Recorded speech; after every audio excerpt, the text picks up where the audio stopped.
YouTube. Here's an update for November 22nd, I think it is. Alright,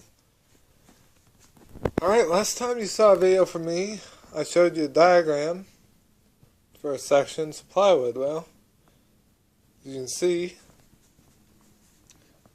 another trip to lumberyard later, plus 2 weeks equals 2 sections. Actually, the first one went kind of slow because, whole proof of concept, see if our idea would actually work. Okay, it was mostly my idea, but we tweaked it, Pops and I.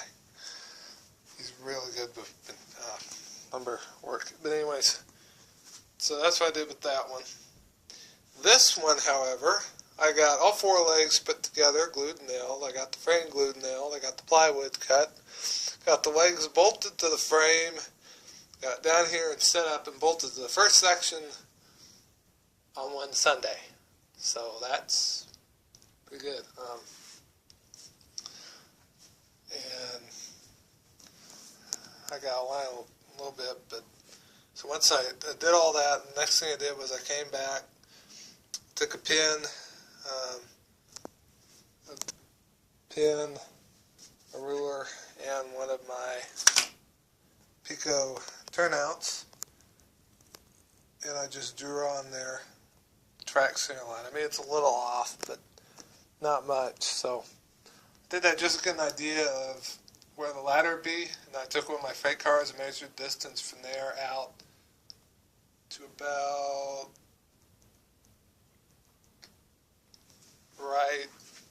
let me think, somewhere about right here, where the tracks land. So view would be about that's about how much distance you'd have. So longest will hold 15 40-foot freight cars. So take away 2 or 3 car lengths to allow for some 50-footers in the consist. You're still down to 13, which compared to the 10, I can fit maximum plus locomotive and caboose. And then there are 3, if it's stored on the track, they'll eventually go there. So that's not too bad for staging. But anyways, and here I clamped them together so you can kind of see what we mean by the staging sliding out. So see, it slides out, and voila, you can get to all your staging tracks. Anyways, I drew it out, and what we've got is we've got 1, 2, 3, 4, 5, and I thought I had 6 tracks. Oh yeah. There's another one right there. So 1, 2, 3, 4, 5, and 6. So 6 staging tracks. And we got a 7th track right here. Goes over. This will probably be, I don't know, extra mode power storage, maybe car storage, cars I need to work on, that sort of stuff. But the rest of the distance from here to the end of that plate will also be for pulling locomotives out. And of course from here back is all going to be locomotive storage. And then right here I'm going to cut the ply, and then everything from here over will slide out.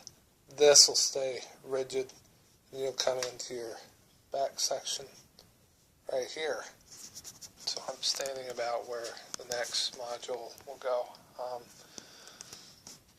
I originally thought it was going to be 6 inches wide back here, but it's going to have to be 4. But I don't mind, I figured something like that. But still 4, I really don't mind 4 inches because, 15 cars, 6 tracks, that's pretty good for the space I've got. So anyways, I did all that. And I got mounted on the door slides. Door slides are screwed to the frame. And you can just see what we've done. We've got, this one goes up, to support the upper deck, the one on the right there. Okay, the L. This goes up for the upper deck. This stays level to support the frame. So the frame bolts the leg, and then the frames bolt together. I've done these two just to get used to doing it and efficient with it. Then when I get to that wall, I'll probably start doing a series on it. So you will see how I construct these. Just I wanted to do one to make sure proof of concept, and then another one to make sure I had it down. So now that I've got the process down pretty good, I'll get over to the other wall and I'll start making a video series. The only difference between the ones on the side and the ones on the back is it's going to be 4 inches, so it just won't have the front legs. Other than that, they're the same thing. So, I mean, pretty similar. But anyways, I did all that. Then I got one more sheet of ply from one more section. We took a 4x8 sheet and we got cut it into 4 foot long and 16-inch wide sections. So we got 6 sections out of it. 4x8 sheet. Anyways, I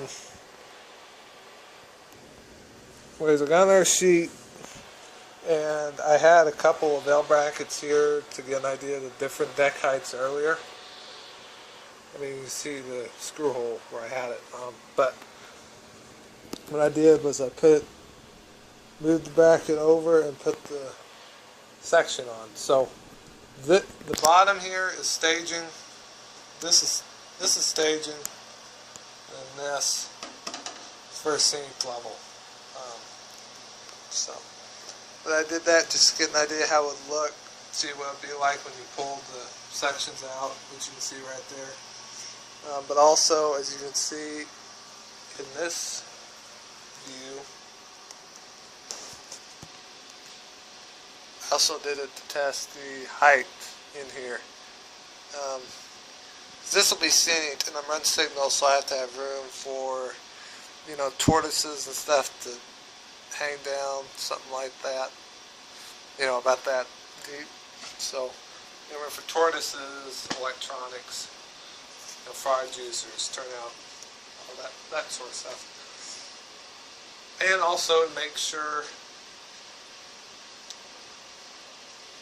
Well, here, let me piece of lumber and I'll show you. Because what we're doing is the way we're connecting. This thing is modular, but what we're going to do. Okay, just a second. Let me take the clamp off. What we're going to do is we're going to take our 1x and we are going to, if I can get this in here.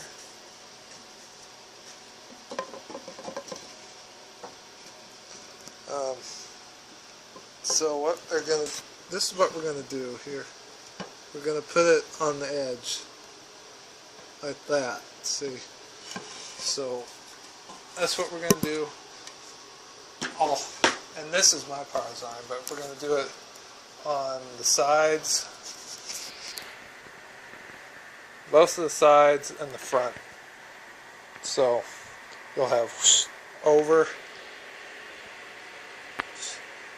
And then, of course, the ones on the ends will be to bolt these together. And then the one on the front will be to mount the fascia off of. And off of the fascia will go all our toggles, for local turnout control and all that. They're stuff you usually have with a CTC installation. Then this is loose right now, but what I'm going to do is I'm going to take this and put screws through it permanently. So have screws go permanently into this. And what they'll do is they'll act like guide pins. So when you set down, the screws will kind of help you line up the screws with the holes on the L brackets that are holding this up. So that combined with bolting them on the ends here is what gives us its rigidness. So that's what makes it rigid, and yet, as you can tell, in completely disassembled in sections. So, just unbolt and take this up. Same thing with the sub-row bed.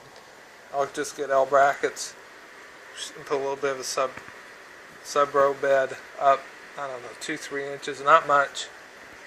I mean, at this point the line's in a valley, but I still want to have about a 2-inch height to model ditches and, embankments, something like that. So, but yeah, I'm already at 10 minutes and 35 seconds, so I'm going to cut this off. But yeah, thanks for watching. There's an update.